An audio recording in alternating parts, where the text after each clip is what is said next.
In February 2022, the Russia-Ukraine war broke out in full.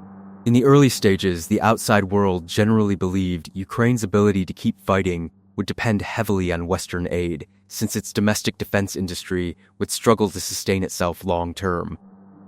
The reasoning wasn't complicated. Industrial regions like Kharkiv, Dnipro, and Zaporizhia were repeatedly hit by long-range strikes, forcing defense manufacturers to halt production, relocate, or dismantle production lines.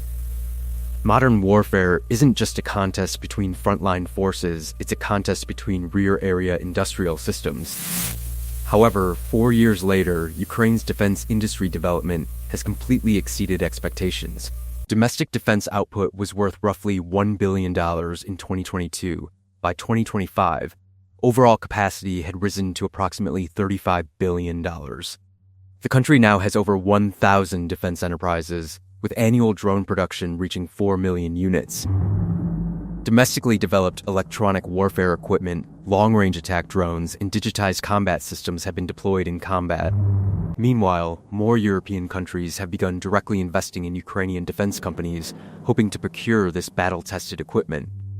So how did a country long dependent on Soviet-era industrial legacy and battered by war instead complete a defense industry upgrade? After the Soviet Union collapsed in 1991, Ukraine inherited roughly 30% of Soviet defense industrial assets, possessing 700 related enterprises and a 1 million-strong industrial workforce, with distinct advantages in tanks, ships, aircraft engines, and defense equipment manufacturing. The Antonov Design Bureau built the An-124 and An-225, Motor-Sich long-produced aircraft engines. Ukraine fully possessed the conditions to develop a modern defense industry, but this system had clear flaws. Under Soviet specialization, core final assembly capacity was concentrated mostly in Russia, meaning Ukraine couldn't independently complete full weapons manufacturing. Rebuilding a complete supply chain lacked economic backing, and combined with post-Cold War military spending contraction, Ukraine slashed its conventional armaments. Limited military budgets went mostly to basic troop readiness, with little defense investment leading to industry contraction and severe talent loss. To survive, Ukrainian companies pivoted to exporting modified Soviet-style equipment, relying on cost-effectiveness to open markets in Asia, Africa, Latin America, and the Middle East, remaining among the world's top 15 arms exporters for 20 years. After the 2014 Donbass conflict, Ukraine again prioritized defense, military spending grew, domestic companies regained orders, and private drone-focused defense companies emerged. However, the system remained dominated by large state-owned enterprises under Ukroboronprom, where lingering Soviet-era secrecy barriers slowed new equipment development and discouraged Western investment. The real driving force behind Ukraine's transformation was the 2022 war. After it broke out, large enterprises were repeatedly struck, and traditional production models became unsustainable. To maintain capacity, many companies dismantled production lines and dispersed R&D, manufacturing, and testing across regions. Large numbers of small and micro private enterprises entered the defense sector for the first time, often outperforming state-owned competitors in efficiency, innovation, and adaptability. This decentralization created fertile ground for innovation. This period can be seen as a reset. The conflict broke apart the old model, letting the most forward-looking sectors flourish. Compared to large-scale weapon systems with long development cycles and high costs, drones, electronic warfare, and AI were easier to turn into combat capability and better suited modern warfare's demands. Capital, talent, and policy concentrated in these areas, and an industrial upgrade followed with drones developing most rapidly. By 2024, over 500 domestic companies were involved in drone R&D and manufacturing, with annual production exceeding 1.5 million units. By 2025, the official target rose to over 4 million. Products span FPV attack drones, reconnaissance drones, long-range attack drones, and unmanned surface vessels. Companies like Wild Hornets and Viry mass-fielded domestically produced FPV drones, some using night vision, AI-assisted target recognition, and fiber optic guidance boosting effectiveness in complex electromagnetic environments. Ukraine has also developed long-range attack drones like the An-196, Lutii, and U-726 Bober, striking targets hundreds or over 1,000 kilometers away, demonstrating independent long-range drone design capability. Ukrainian drones aren't just low-cost and adaptable, they've been battle-tested in some of the harshest electronic warfare environments on Earth, making unmanned systems Ukraine's product with the greatest export potential. Alongside mass drone deployment, Ukraine's counter-drone and electronic warfare industries have also grown rapidly. Facing Russia's continued drone-based reconnaissance and strikes, Ukrainian companies quickly developed electronic jamming devices, counter-drone systems, and battlefield communication equipment. Companies like Kvertis and Enforce HS produce electronic warfare equipment that suppresses drone communication and navigation signals, reducing the effectiveness of Russian FPV drones and loitering munitions. Ukraine has also upgraded battlefield communication systems for complex electronic environments. Fiber optic guided FPV drones, nearly immune to electronic jamming, have further boosted battlefield survivability. After 3 years of development, electronic warfare has become one of Ukraine's fastest growing defense sectors, forming a complete ecosystem covering detection, jamming, communications, and counter-drone operations. AI has become a key breakthrough for improving combat efficiency.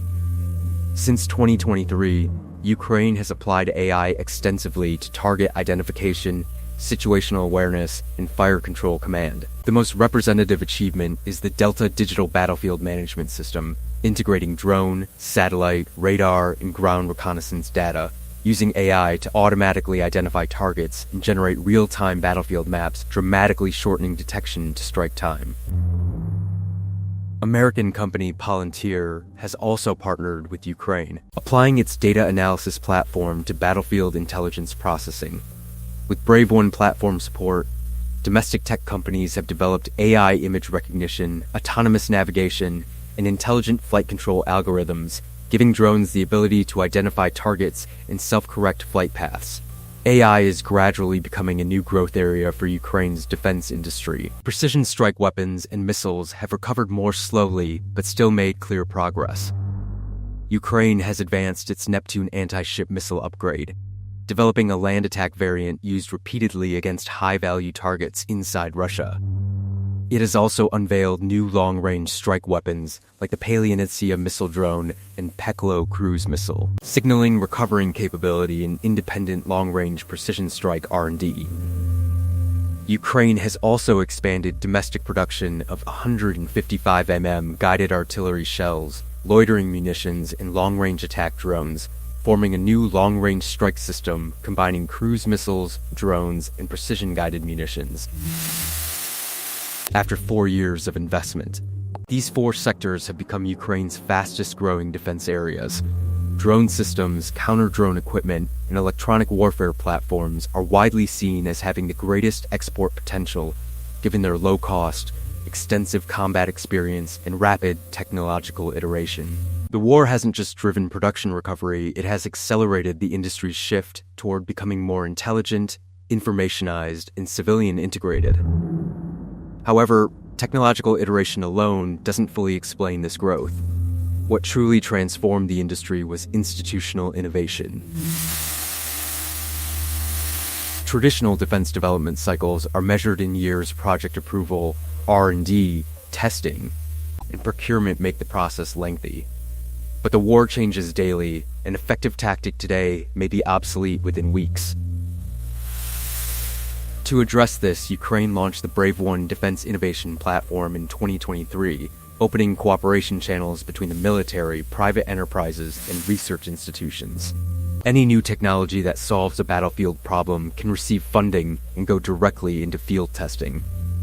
The platform has supported thousands of battlefield-oriented technology projects and built a nationwide marketplace where frontline units order drones, sensors, and robotic platforms directly from certified manufacturers. Operators feed frontline data directly into new prototype development, forming a continuously iterating R&D model. The battlefield serves as both user and testing ground, with the war itself driving technological upgrading. This efficiency has attracted growing European attention. Previously, Western countries mainly provided weapons aid. This model is changing.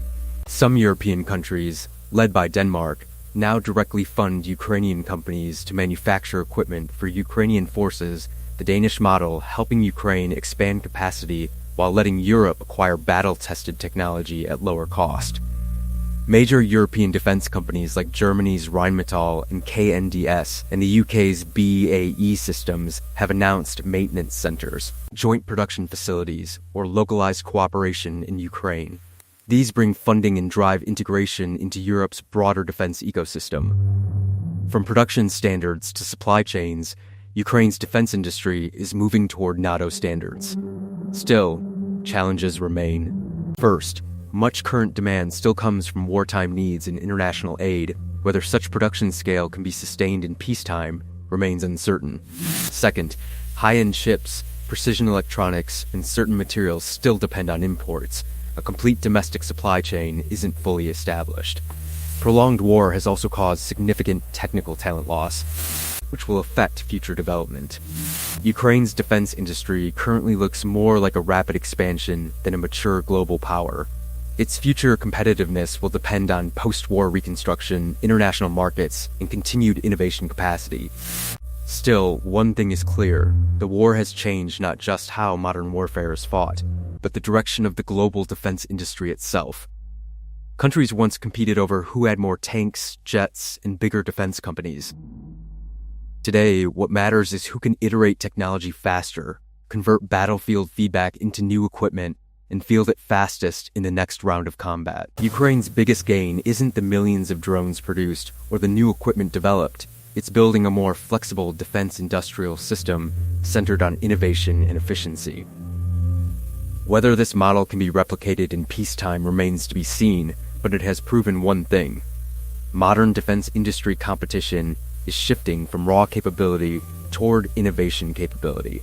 Whoever iterates R&D, production, and upgrades fastest will hold the advantage in future wars.